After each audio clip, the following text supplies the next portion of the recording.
विशेषकर महिलाएं उनके जीवन का एक प्रकार से सहारा बनने का काम इस सहकारिता आंदोलन ने किया है।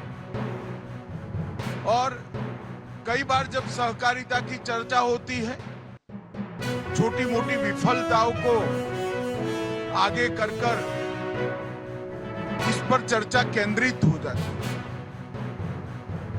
मैं आज स्पष्टता से बताना चाहता हूं, कोई ऐसी व्यवस्था नहीं हो सकती जिसमें एक भी विफलता प्राप्त करने वाली इकाई नहीं।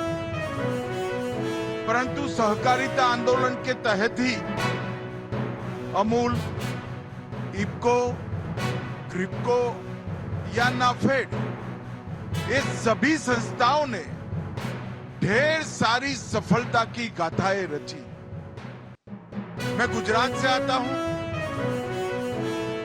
आज अमूल के साथ 36 लाख गरीब बहनें, ग्रामीण बहनें जुड़ी हैं, जिसकी एक भी बहन की पूंजी 100 रुपये से ज्यादा नहीं लगी। और वो 36 लाख बहनों का पुरुषार्थ आज 80,000 करोड़ का टर्नओवर करता है और मुनाफा सीधा वो बहन के अकाउंट ಒಂದೊಂದು ಹೇಳ್ತಾ ಇದ್ರು ಈಗ ಮಾನ್ಯ ಸಚಿವರು, ಒಂದು ಗಿಡ ನಡೆದು ಇಂಪಾರ್ಟೆಂಟ್ ಅಲ್ಲ, ನಡೆಸಿದ ಮೇಲೆ ಅದನ್ನು ಪಾಲನೆ ಪೋಷಣೆ ಭಾಳ ಇಂಪಾರ್ಟೆಂಟ್ ಅಂತ.